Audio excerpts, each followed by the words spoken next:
Tariff storm brews. India stands firm.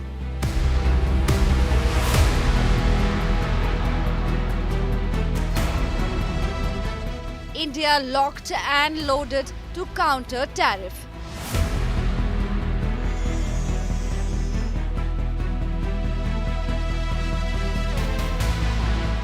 Make in India gears up for global grid.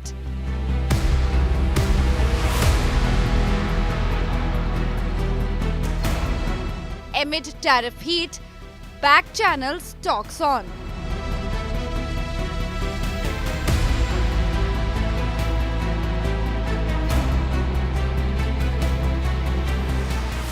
Dollar diplomacy meets rupee resolve.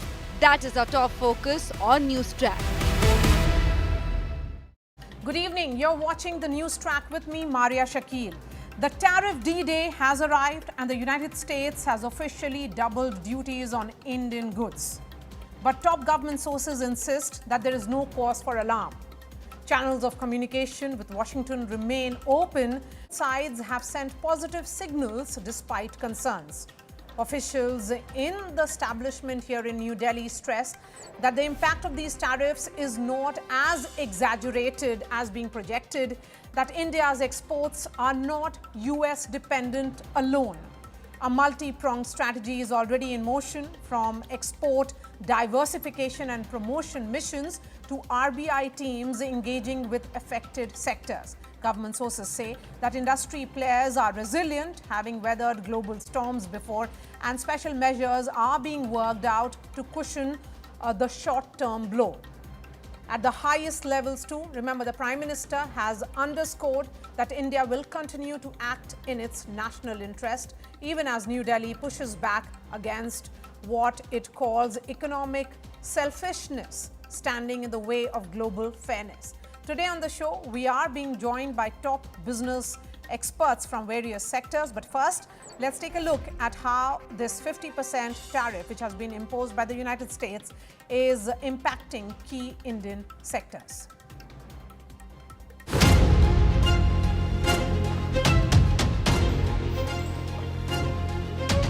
From textiles to leather, carpets to aquaculture. The US tariff hikes pose fresh challenges for India's export-driven sectors. While the immediate impact will be felt in terms of higher costs for exporters and potential job losses, Indian industries have historically shown remarkable resilience.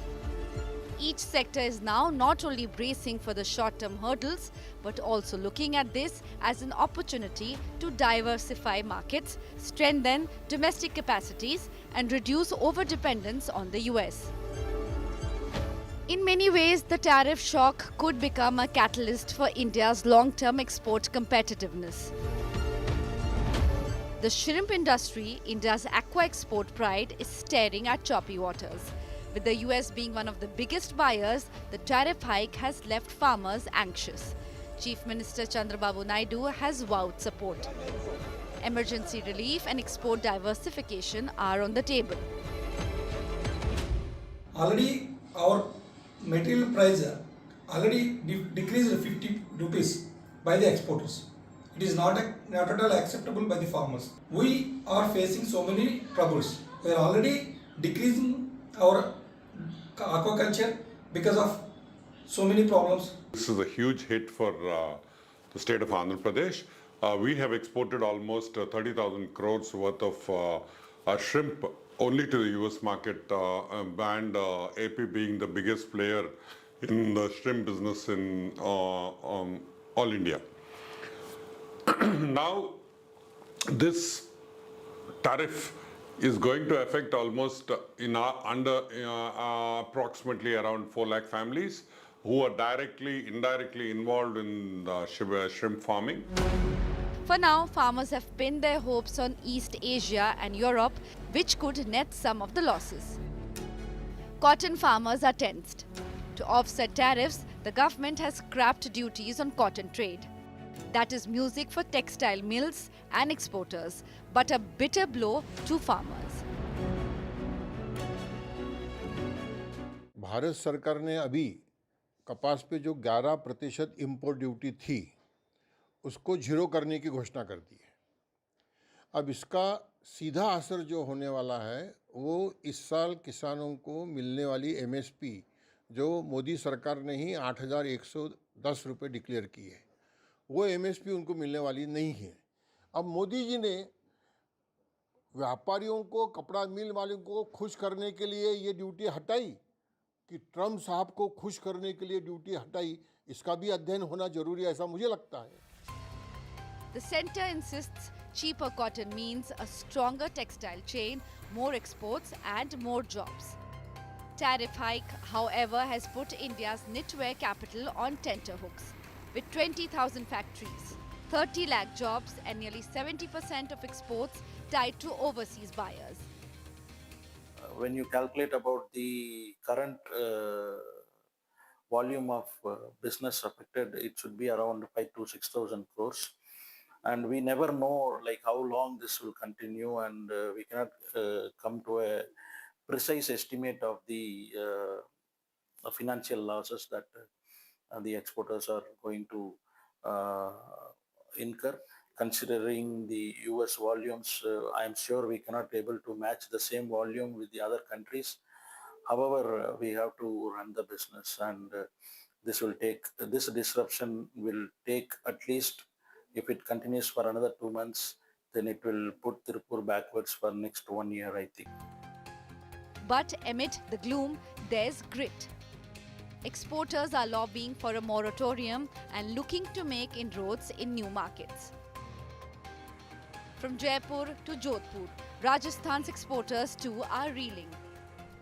The state sends goods worth 20,000 crore rupees to the US in textiles, gems, jewellery and handicrafts.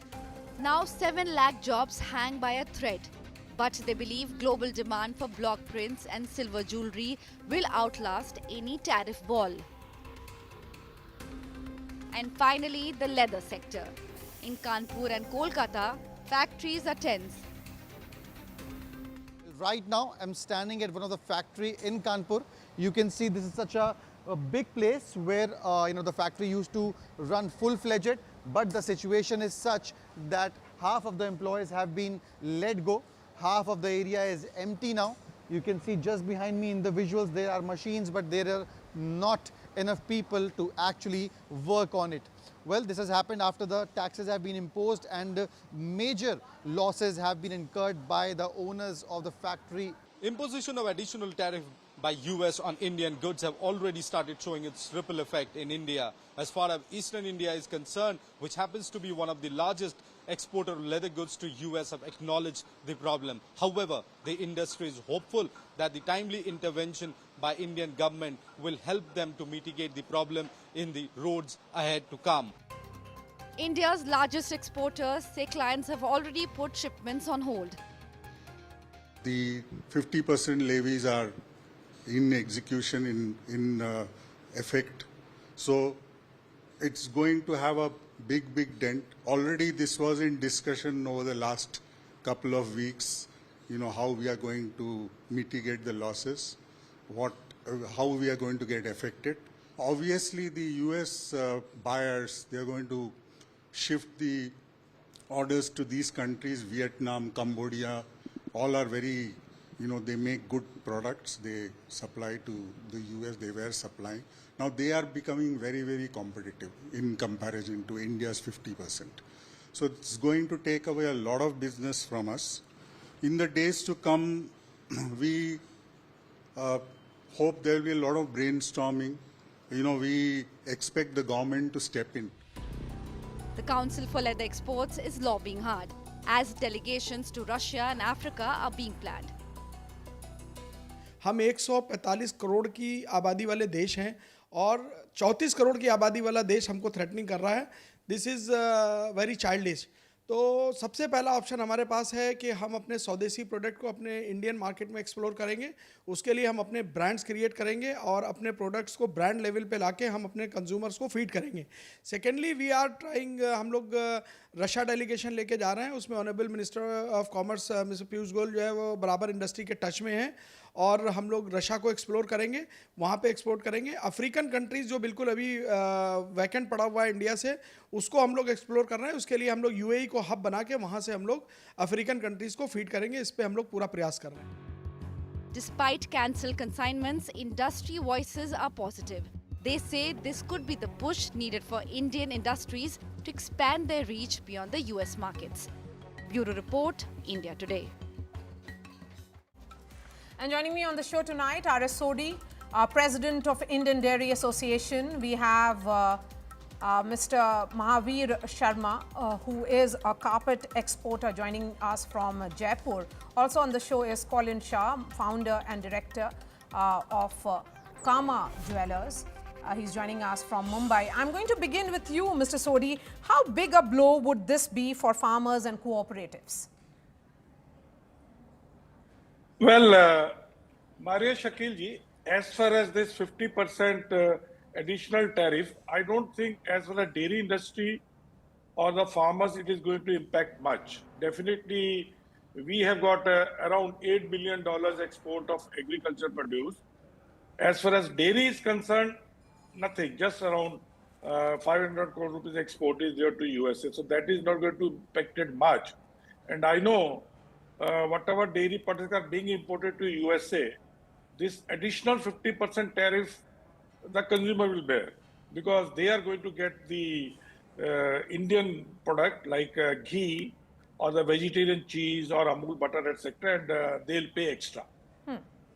Okay, so, but Mr. Sodhi, can the domestic industry then survive if global dairy giants still find way to undercut prices despite such steep tariff walls? Well, Maharaj, dairy is not impacted because of this 50% tariff.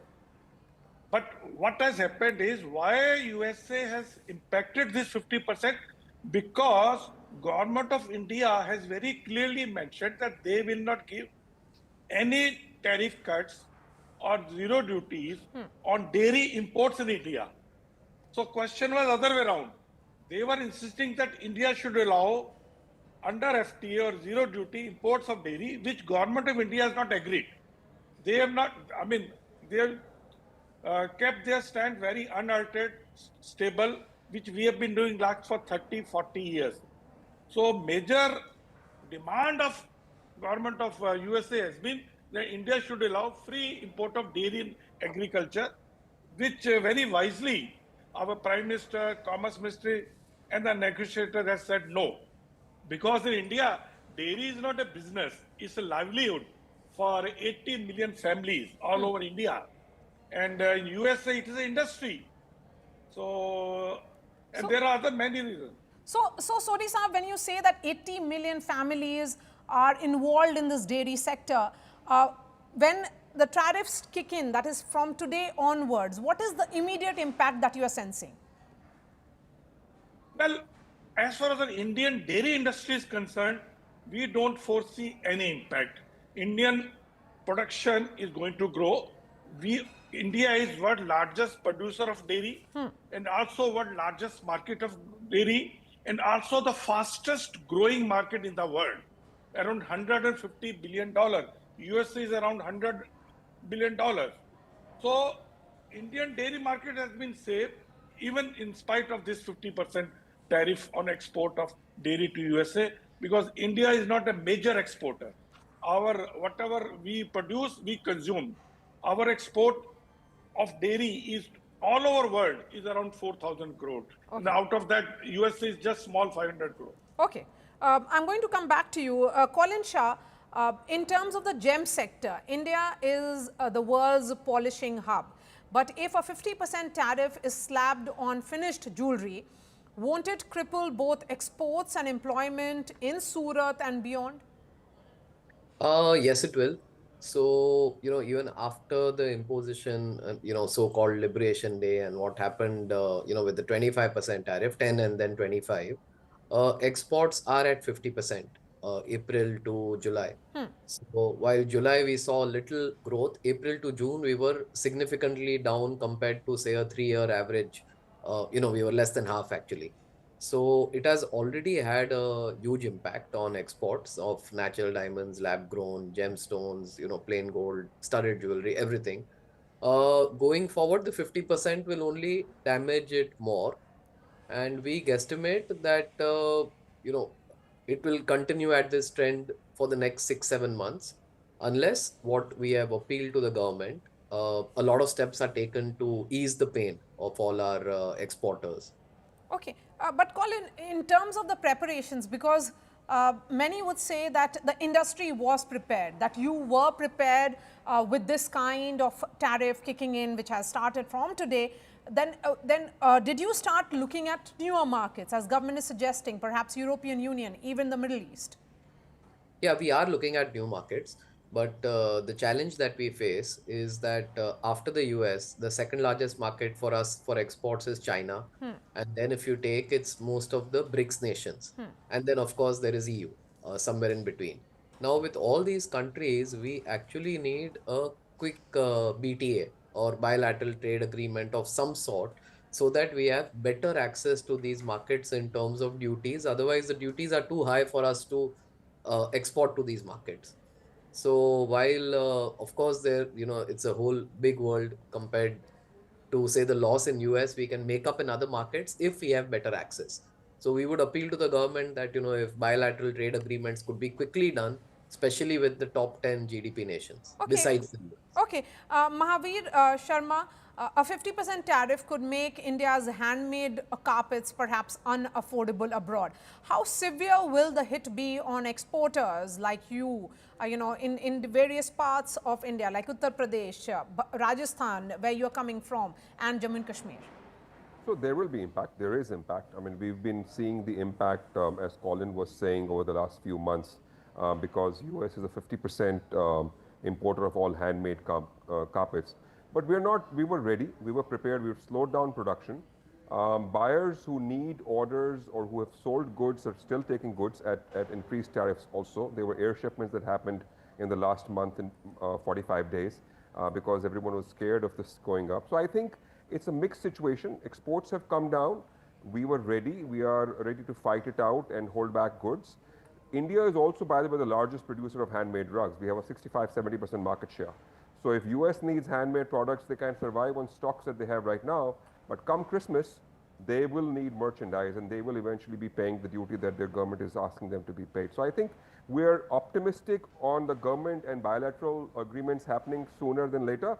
But we're also sure that our products are so good and not available in any country, China, Turkey, Pakistan, that they will have to eventually buy it from us at a higher import duty. Okay, but Mr. Sharma, is this the moment then for India to push luxury branding for carpets? Or will the buyers simply switch to cheaper machine-made alternatives that are perhaps coming in from Turkey or China? Absolutely. So we are already pushing that. The luxury branding of handmade carpets has absolutely been happening. We've already started doing it at the council. We've already started doing it at the Commerce Ministry level. But having said that, India makes low-end products too. It's not just Turkey that's making low-end machine-made. Panipat, for example, makes very cheap, very fast-moving goods that IKEAs of the world are importing, and BJ's or Sam's outlets import also. So I don't think they have an option but to keep continuing to buy from India, because the low-end products from Panipat are their bread and butter. So India has a whole gambit of, like 10 cents a square foot to $100 a square foot. So we have the whole range. I don't think US can survive for long, and Turkey can't. Turkey only does a certain sector or quality of goods. They can't do the entire range of products. So I'm not worried about it in the long run. I can certainly sense a great degree of confidence here, Mr. Sharma. But what about job losses? Does this threaten the very survival of India's artisanal carpet weavers? Yes, absolutely. So we are looking at a slowdown. So we have everyone has reduced production, anticipating what is happening. So either the people are waiting on the sidelines or getting lower salaries, what happened in COVID, or they're trying to move to different directions. We might lose good artisans if this goes on for very long, because they might move to urban jobs. So that is the only fear if it goes on for very long. Right now, like COVID, we are on a reduced salary or a lower wage segment. Most carpets also get made on contractual basis. So obviously there are no salaries at the long term except for finishing part of the carpet. So I think there is a challenge. We are worried if this goes on for long, the weavers might move to other areas of job employment. Okay. That is a cause of concern. Okay, this is a question for both Colin Shah and you. Perhaps Colin will be able to respond to it first. Can technology or perhaps e-commerce platforms help bypass some of this tariff pain? No, tech and e-commerce can help, but we need to make the whole process of shipping e-commerce parcels out of India much easier. So we've already, had a round of, I guess, meetings with the government, concerned authorities, and it needs to be simple or easy, like how it is in Hong Kong or Dubai. That sending a parcel out of India, first of all, needs to be faster, in terms of customs and other paperwork regulations. And secondly, the whole cost of logistics of shipping a parcel needs to be significantly cheaper than what it is today. So we are not competitive today with Hong Kong, Dubai, or say the other large e-commerce hubs.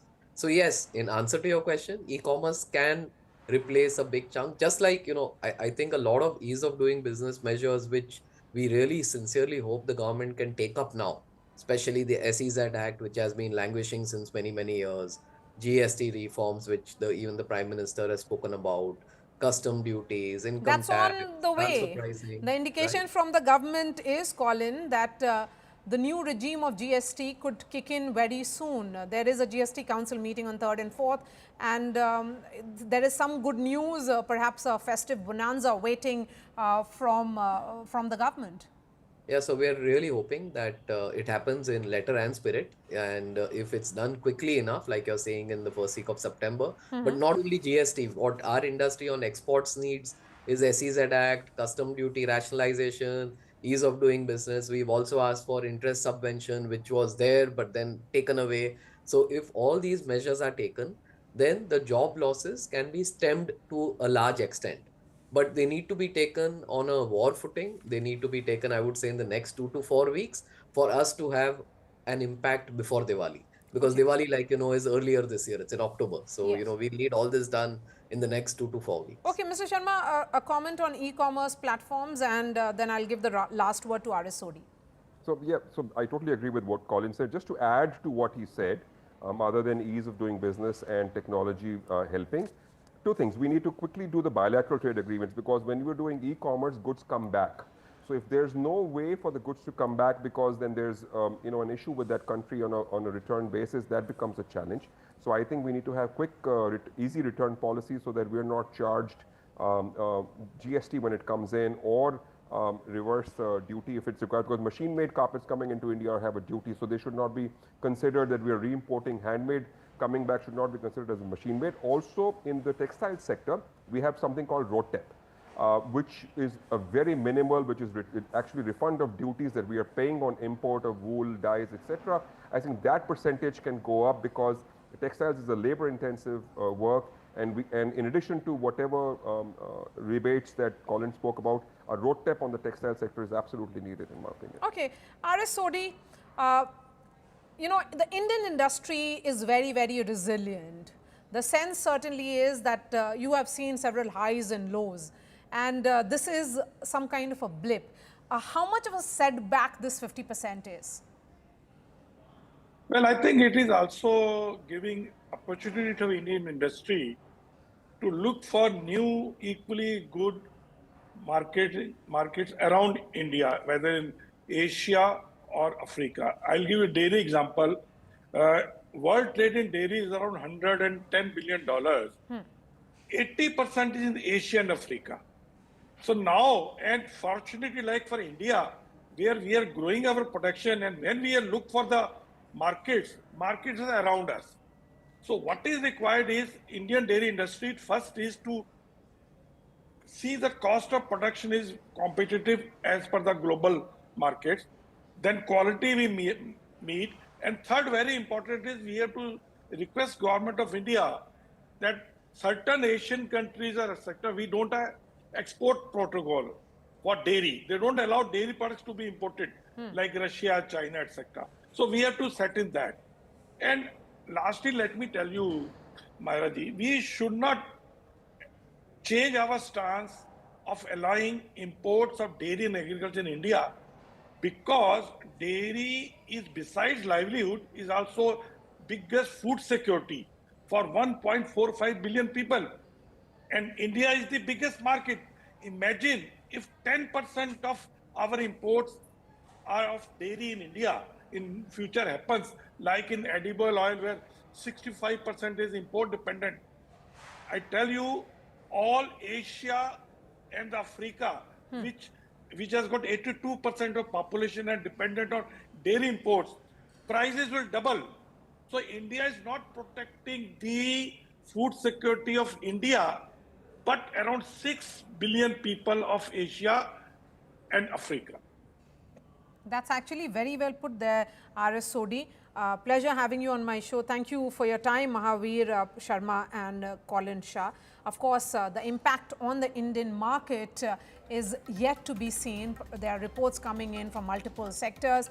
The sense is that it could be less than what was being projected. That's all from me on this edition of the News Track. I'll be seeing you tomorrow. Thanks so much for watching.